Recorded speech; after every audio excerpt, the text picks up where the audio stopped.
turns out that Blake Lively was caught on tape talking about how she manipulates people around her in order to take control of the movies upon which she works. This is important to say, okay, I believe in this, and that's why I'm standing up for it, and that's why I'm not being difficult. And then there are other moments to go like, am I the in the room? Like, what is happening here? I would show up on a set. I knew that they just wanted me to show up and look cute and stand on a little pink sticker where I'm supposed to go and say what I'm supposed to say. But I also knew that like that wasn't fulfilling for me, that I wanted to be a part of the storytelling, that I wanted to be a part of the narrative, whether that be in the writing and the costume design and creating the character. It's just hypocrisy of the fact that Blake was so offended by being called sexy. You know, you call me sexy, and all the things that Blake and Ryan are calling Justin thin-skinned over. And then you, like I said in the live, I'll say it again. This is far worse, in my opinion, than anything Blake's alleged against Justin. And sometimes I had directors or producers or writers who would welcome that and invite that once they saw that I was able to offer that. And sometimes I would have people who really resented that because they were like, we just hired you to be an actor. Yet when I went in the meetings, I would just seem like I'm just there to be the actor and ready to get the gig.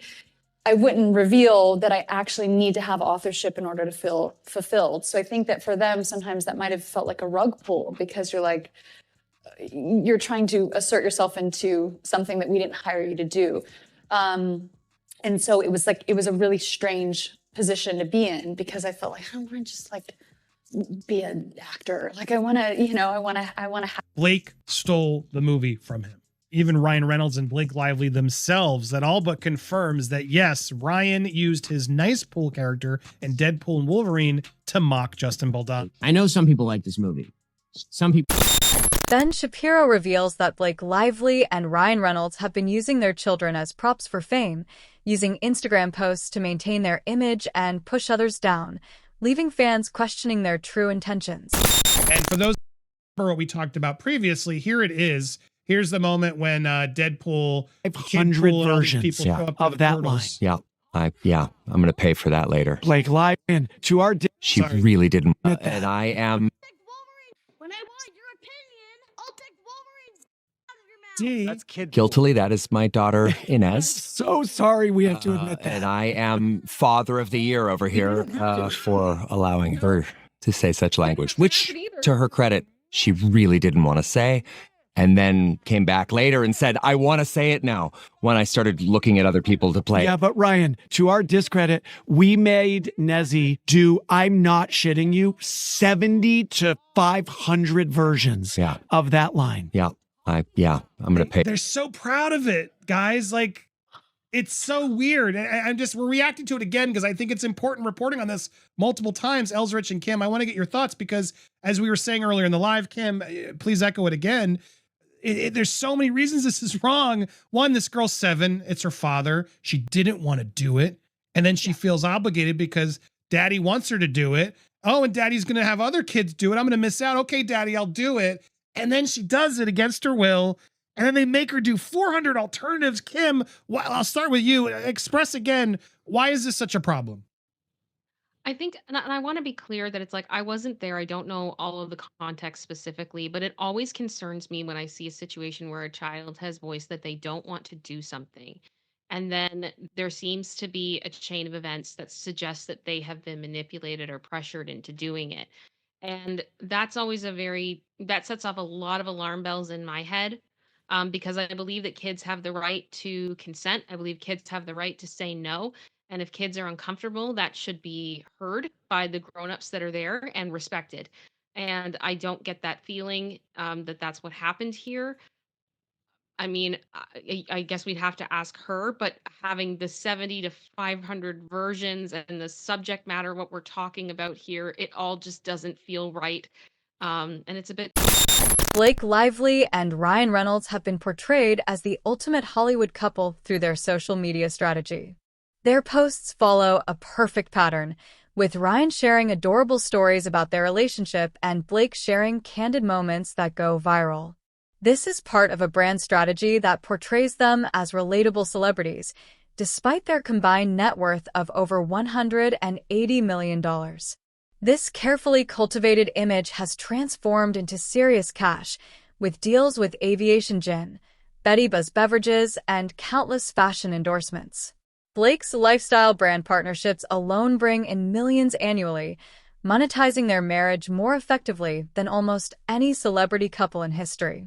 In their interviews, they recycle the same stories with minor variations, reinforcing their couple brand. Industry insiders have started whispering that they have turned their relationship into a corporate entity with diversified revenue streams. Every post, interview, and public appearance is a product designed to increase their market value. Their relationship makes them famous, which makes their relationship more valuable and more famous. This is not just two people in love. It's the most sophisticated celebrity brand-building exercise in modern Hollywood, a masterclass in turning personal connection into profit. The proposal. Good God. It's so ridiculous. I fucking hate nice pools. Worse than Deadpool does. And here we Like he ate Nice Pool worse than Deadpool does. That was Ryan Reynolds himself. He separated the two. I was like, that is literally evidence.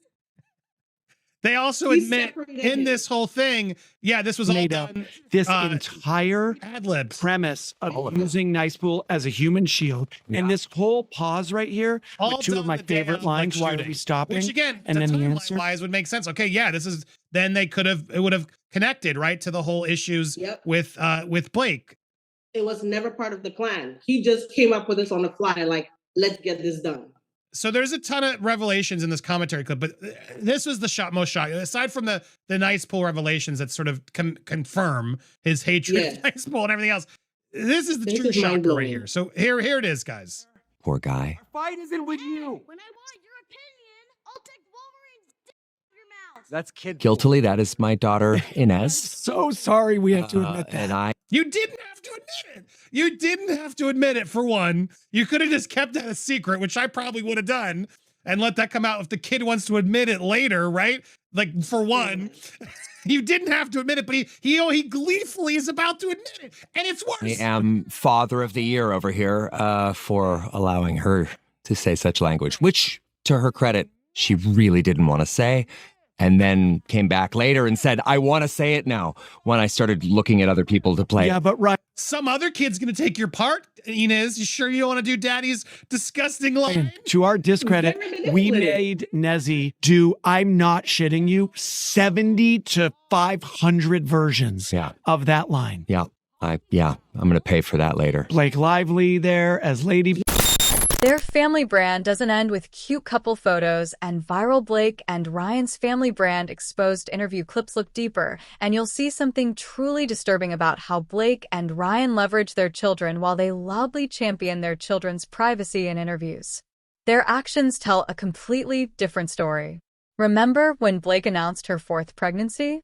The timing couldn't have been more perfect. Walking the red carpet at a high-profile event in a sequin dress that highlighted her baby bump just weeks before the release of her film. A simple favor is too pure a coincidence. Hardly. This is a pattern they've established for years, since 2016. Blake's pregnancy announcement conveniently aligned with promotional cycles for The Shallows, generating millions in free publicity as media outlets covered both the film and her growing family. The same happened with their second child's birth announcement right before Ryan's Deadpool promotional push kicked into high gear. What's truly calculated is how they've transformed protecting our children's privacy into a marketing strategy itself. They make a show of keeping their kids out of the spotlight, then strategically release just enough information to keep public interest piqued. They've mastered the art of the partial reveal. Sharing children's names only when it generates maximum media coverage, or posting photos with faces obscured just enough to seem protective while still reminding everyone they haven't. Adorable family, the evidence of this manipulation is everywhere. Once you start looking, in 2019, Blake brought her baby bump to the premiere of Ryan's film Pokémon Detective Pikachu, effectively stealing headlines that would have focused solely on the movie. The resulting media frenzy benefited both their brands. She got attention for her maternity fashion, while he got extra press for his film. And have you noticed how Blake strategically pivoted her business ventures toward motherhood as soon as she had children? Her now-defunct lifestyle brand, Preserve, quickly shifted focus to baby products after her first pregnancy.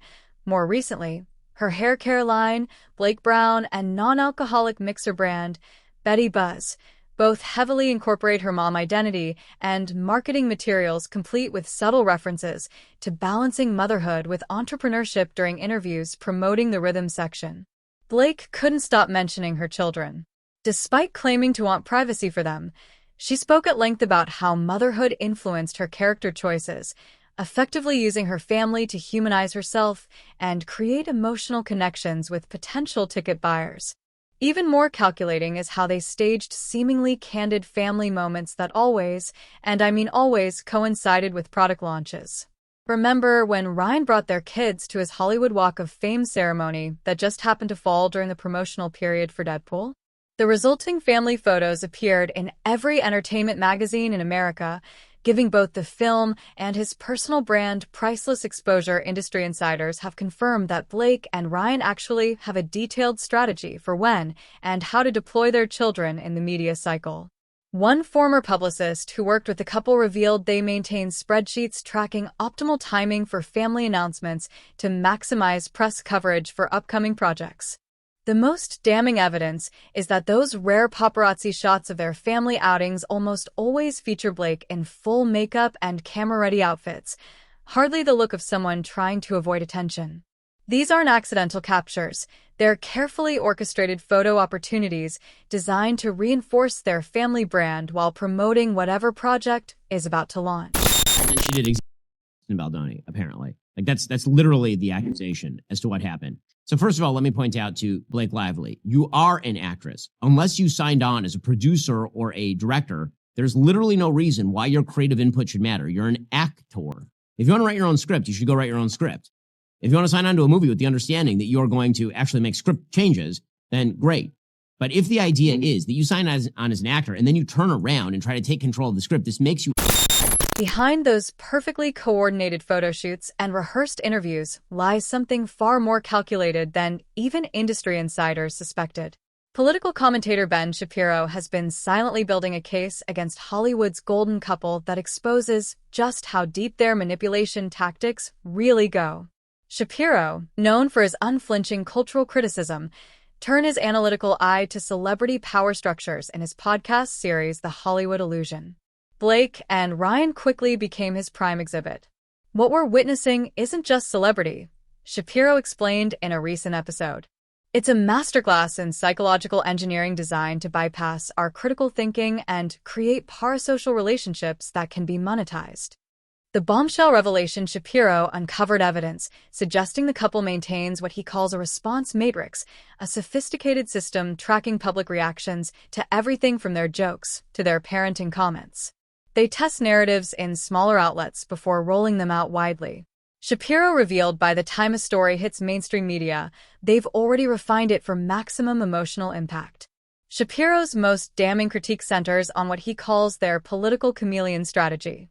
He's documented dozens of instances where the couple has shifted their public positions based on prevailing winds. They position themselves as champions of whatever cause is trending. Shapiro noted, but examine their actual business practices and investments, and you'll find they're often bankrolling the very systems they publicly criticize. One striking example, Shapiro highlighted the couple's environmental advocacy, contrasted against their private jet usage and investments in companies with questionable environmental records. It's performance activism. Shapiro concluded the progressive politics only applies when cameras are rolling through meticulous analysis of their interview techniques. Shapiro identified what he calls their deflection blueprint, a set of tactical responses that redirect personal questions toward promotional content. Watch how Ryan uses self-deprecating humor precisely when conversations move toward anything substantive. Shapiro pointed out, meanwhile, Blake employs emotional anecdotes about motherhood to create empathy shields around topics she wants to avoid. The most shocking revelation came when Shapiro played side-by-side clips of the couple using identical phrasing and emotional beats across interviews spanning 5 years. This isn't a coincidence. Shapiro argued these responses are calibrated, tested, and deployed with military precision, but perhaps most disturbing is Shapiro's examination of their media ecosystem. Notice how no major outlet ever asks follow-up questions about their contradictions. Shapiro observed their PR machine has created a protective barrier through strategic relationships with key media figures. Shapiro then named several high-profile entertainment journalists who received exclusive access after publishing favorable coverage. Shapiro's evidence suggests the couple's team actively monitors social media using sophisticated algorithms to identify and neutralize emerging criticism before it gains traction. They're not just responding to the narrative.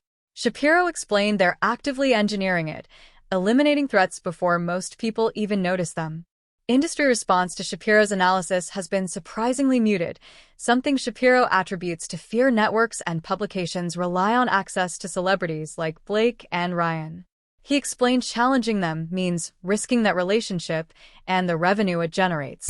These images show, they are showing was supposed to be uninvited. These texts, I don't think that's the actual one. There's so many of them. But as we go through these text messages, I talked earlier, agree we just couldn't be in the same room with Blake because of the premiere, because of all these issues. It would be hard for me to sit and watch the final film for the first time at the premiere, just to cheer when we see our names come up. Yeah, I haven't seen it either. Crazy times. So neither Justin and Blue, or the editors who are in the film were able to see or get access to the film before it was released. Blake stole the movie from him. That this is now coming out through the text and through the lawsuit. Now, it doesn't mean that Justin didn't do bad things himself or uncomfortable things. I don't know. I'm still really torn on all this. But I will say, as I've now gone through all of the evidence that Justin's provided, it leaves me with a lot of questions. A lot of questions such as Blake Lively not wanting to meet with the intimacy coordinator that Justin set up for her. I'm good. I don't need it. There's a bunch of stuff about her blocking these scenes with him earlier. So much of what Justin's texts are revealing absolutely start to crack the narrative that Blake Lively has put out, at least her team has put out, to try to save face. And I got to say, it makes Blake, in my opinion, look 10 times. But I want to go over here to page 19, specifically in a text exchange pretty early on in the film process that really goes against the narrative and sort of story that Blake's sort of telling of how they are. I feel well played today. I feel the same. It's such a good feeling to get work done that we're proud of, to do this together. This is Blake Lively texting, and it just clicks when we find it. And this is just as rewarding as filming it or editing or marketing it or releasing it. This is all storytelling. This is why we do it. Thank you for your collaboration. I'm really proud of what we're doing. This is now during the harassment phase, mind you. This is her very grateful. Justin loves this. Thank you so much. It feels good. I like sentimental Blake, he says. Blake goes, never met her. I also like asshole Blake. Don't worry. Okay, good night. I've met her. Blake quickly responds. So have my suppositories. Good night. Laughed at, so have my suppositories. Kim, you said this live, but I want you to read it again. Does this feel like somebody who's really delicate and afraid of having her director say that without the jacket, the outfit looks sexy? A term she has used, apparently, we've seen. While the media was busy Shapiro's damning evidence, painting Blake Lively and Justin Baldwin's partnership on It Ends With Us as a dream collaboration behind the scenes, a very different story was unfolding. The truth of what happened between them makes Ben Shapiro's revelations look like just the tip of the iceberg, because while Baldwin stepped into this project as both director and lead actor, Blake wasn't just playing Lily Bloom, she was orchestrating one of Hollywood's most calculated takedowns. Initially, everything seemed picture perfect. The adaptation of Colleen Hoover's best-selling novel brought together Justin's directing experience and Blake's star power as both actress and producer. Press releases highlighted their shared vision and collaborative spirit. Both posted friendly behind-the-scenes photos during early production, but industry insiders reveal this harmony was short-lived. The first cracks appeared when Blake began questioning Justin's creative decisions, not through proper channels, but by rallying other producers behind his back. She would wait until Justin left the room and then suggest completely different approaches, revealed a production assistant who requested anonymity. By the next morning, he'd find his carefully planned scenes completely reworked without his input. As filming progressed, Blake's producer role became her weapon. She scheduled critical meetings when Justin was unavailable, making decisions that should have been collaborative. The costume department was instructed to prioritize Blake's vision over Justin's direction. Even the film's cinematographer confirmed being pulled aside repeatedly for private conversations with Blake about changing the visual style Justin had established. But the real sabotage campaign kicked into high gear during post-production. That's when the planted stories began appearing just as editing was wrapping up. Anonymous sources mysteriously contacted major entertainment outlets with damaging claims about Justin's directing style. He was controlling. He created an uncomfortable environment. He struggled with the intimate scenes. These stories surfaced with suspicious timing just weeks before press tour schedules were finalized. The PR manipulation didn't stop there. When promotional materials were released, eagle-eyed fans noticed something strange. Justin was barely featured. Press photos predominantly showcased Blake alone or with other cast members. Interview slots mysteriously separated the two leads. It was the most calculated freeze-out I've ever witnessed, said a marketing executive familiar with the campaign. Blake's team dictated exactly which outlets could speak with which cast members, always ensuring she controlled the narrative. Perhaps most telling was the contrast between Blake's public statements and private actions. While she praised teamwork and collaboration in interviews, she was simultaneously refusing to participate in joint promotional activities with Justin. Her social media highlighted everyone involved in the production except him. When asked directly about working with Justin during press junkets, she offered minimal, vague responses before quickly changing subjects. The final blow came when Blake's representatives began contacting other directors and producers with warnings about working with Justin. They pitched it as friendly industry advice, shared a casting director who received such a call, but it was clearly a smear campaign to limit his future opportunities. They specifically mentioned his difficult behavior on set, claims completely contradicted by crew members I spoke with directly. Echo what Kim is saying. And to me, and I text Andy earlier, I don't know if you got a chance to see the fact that people were trying to make this better by saying, well, the line wasn't so bad because it was actually meant for Walker Scobell, I don't know how to say his name exactly, who was a boy and still would have been 14 at the time of filming. I'm like, at what point do you guys think 14 equals adult? That's still a child.